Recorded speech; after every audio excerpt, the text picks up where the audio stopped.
This video could save your stomach. If you often feel abdominal pain, bloating, acid reflux, or nausea, and you can't stop burping or belching, if you're even losing weight for no reason, please leave a message in the bullet comments or the comment section. These could be signs of early-stage stomach cancer. I know that sounds alarming, but don't panic just yet, because these could also be symptoms of chronic gastritis, stomach ulcers, or gastroesophageal reflux protesting. In recent years, due to staying up late and chronic stress, irregular eating habits like sometimes starving and sometimes binging, the habit of eating food that's too hot or too salty, and Helicobacter pylori infection, young people and their stomachs have long been tormented to the point of exhaustion. So in this episode, we want to guide all you food lovers to understand how to differentiate between common stomach ailments and early-stage stomach cancer, learn truly scientific ways to care for your stomach, and find effective measures to relieve discomfort. Let's uncover the truth about stomach diseases together. One, chronic gastritis versus early-stage stomach cancer. Here's a harsh truth. Whether it's early-stage stomach cancer or chronic gastritis, both can cause stomach discomfort like abdominal pain, bloating, belching, nausea, acid reflux, and vomiting. And here's an even harsher truth. Whether it's early-stage stomach cancer or chronic gastritis, patients often don't feel any symptoms at all. In other words, based on feelings alone, we can't effectively distinguish between the two. So how can we tell them apart? 2 words: a gastroscopy. If early-stage stomach cancer can be detected in time and treated proactively, the 5-year survival rate can be over 90%. But unfortunately, the early diagnosis and treatment rate for stomach cancer in our country is less than 10%. And the clinical outcome for stomach cancer treatment is closely related to how early it's diagnosed. The effectiveness of treatment is closely related to how early it's diagnosed. Closely related. Most patients are already in the advanced stages when they're diagnosed. This results in a 5-year survival rate of around 35% for patients. However, in Japan, where the incidence of stomach cancer is also very high, gastroscopy screening is much more common. The overall survival rate for stomach cancer patients there exceeds 60%. So here, I need to emphasize to everyone once again the importance of gastroscopy screening.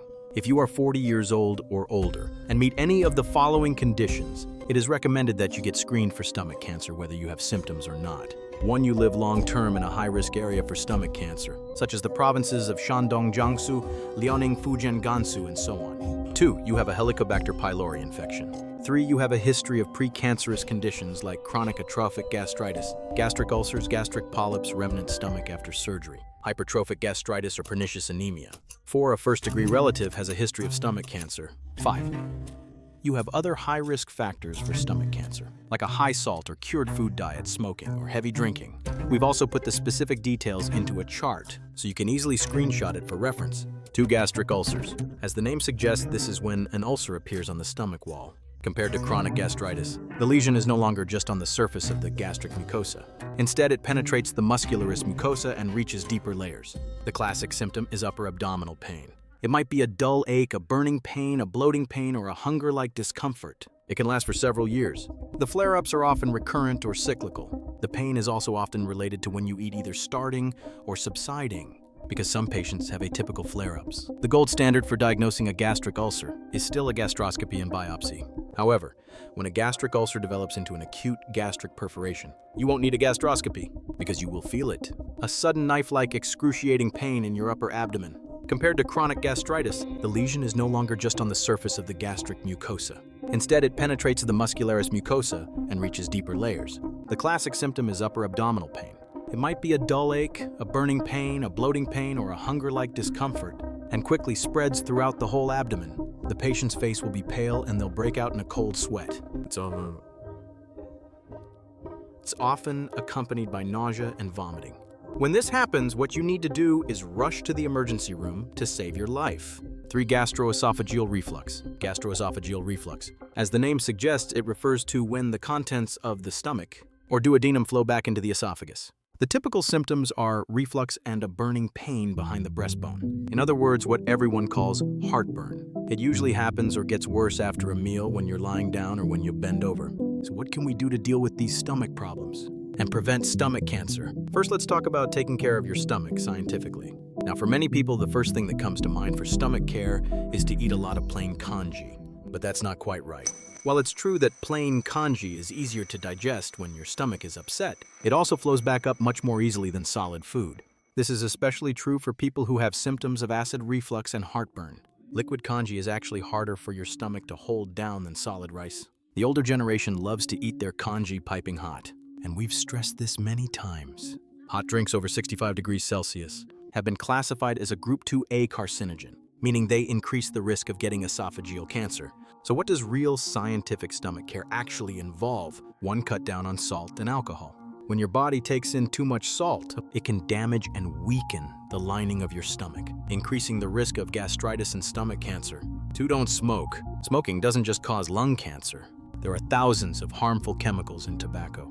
A comprehensive analysis of 95 global studies conducted up to the year 2020 showed that, compared to people who have never smoked, the risk of developing stomach cancer for current smokers is 61% higher. 3, limit your intake of fried barbecued, pickled and smoked foods. First, let's talk about taking care of your stomach scientifically. For many people, the first thing that comes to mind for stomach care is to eat a lot of plain congee. But that's not quite right. While it's true that plain congee is easier to digest when you have gastrointestinal discomfort, pickled foods aren't just packed with salt. They also tend to produce a type of carcinogen called nitrosamine compounds. And when food is grilled or fried, other carcinogens like benzopyrene can easily form. Of course, we know many of you are incurable snackers. So what are some things we can eat more of? First, you can get plenty of fresh fruits and vegetables. Second, you can get plenty of exercise, plenty of fresh produce, and plenty of exercise. Not only lower your risk of cancer, but also reduce the risk of high blood pressure, diabetes, cardiovascular and cerebrovascular diseases, and many other conditions. Talk about a win-win. Besides taking care of your stomach with a science-backed approach, eradicating H. pylori is another crucial intervention. Helicobacter pylori is a major risk factor for many stomach ailments like gastritis, stomach cancer, and peptic ulcers. So whether you're preventing or treating stomach problems, for anyone who's H. pylori positive, getting rid of the bacteria is a critical step. In China, a staggering 700 million people are infected with H. pylori. The earlier you eradicate it, the greater the benefits. The current standard treatment is called quadruple therapy. This refers to a combination treatment using 2 types of antibiotics, 1 proton pump inhibitor and 1 bismuth agent, a combination treatment. The antibiotics go in there and just go on a rampage. The bismuth agent is there to protect your stomach lining, and it even has some bacteria-killing properties of its own. The proton pump inhibitor effectively reduces stomach acid, which helps the antibiotics do their job better. You typically need to take these for 14 days.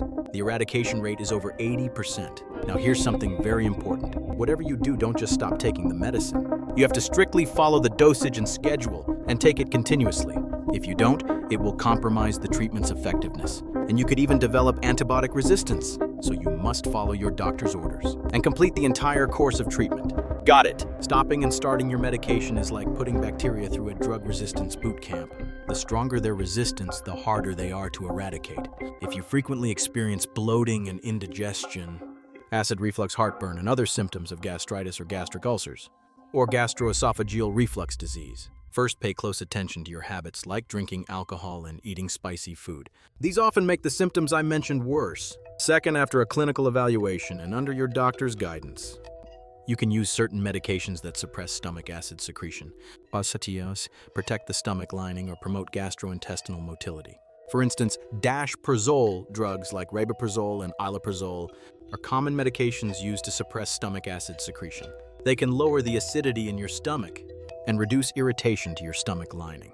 This helps relieve symptoms associated with conditions like gastroesophageal reflux. Gastric mucosal protectants like bismuth potassium citrate, as the name suggests, are used to protect the stomach lining. They generally need to be taken before a meal. So why do you have to take them before eating? That's because when your stomach wall is damaged, bismuth agents are hardly absorbed. Instead, they quickly settle onto the damaged surface and basically paint a protective coating over it. This protective film can shield the damaged mucosa from the corrosive effects of stomach acid and food. They're often used for chronic gastritis and to relieve stomach pain caused by too much stomach acid, as well as symptoms of heartburn and acid reflux. Then there are the prokinetic or GI motility drugs. Drugs like mosapride can promote gastric emptying, which improves symptoms caused by insufficient stomach motility, such as belching and bloating. But beyond knowing the drugs that can help relieve our stomach discomfort, it's even more important to know which drugs are bad friends to your stomach. NSAIDs, or non-steroidal anti-inflammatory drugs like aspirin and ibuprofen, can potentially cause damage to the gastric mucosa. If taken with alcohol, they will cause even greater harm to your stomach lining. So when taking these drugs, you must not only avoid alcohol. If you need to take them long-term, the damage to the stomach lining will be even worse. So, while on these medications, it's not just about avoiding alcohol. If you're on them long term, the damage from combining them with alcohol is especially severe. Or taking it in large doses. You should have a thorough discussion with your doctor. Now, after hearing all this, I bet some of you who usually have a cast iron stomach might already be feeling some discomfort or even a dull ache in your stomach. Don't panic, because anxiety itself can also activate your sympathetic nervous system, affecting the movement of your gastrointestinal tract. Then indigestion, bloating, and other functional gastrointestinal disorders will pop up and start making a scene. So I need to reassure you all about something. Going from common chronic gastritis to the final boss, stomach cancer, takes a lot of bad luck and a long time. You don't need to scare yourself into sleepless nights. After all, anxiety is one of the main culprits that harms the stomach.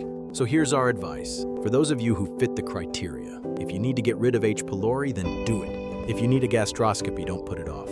But you should also be clear that for the vast majority of you, the report you'll get will be a scary, but ultimately harmless one.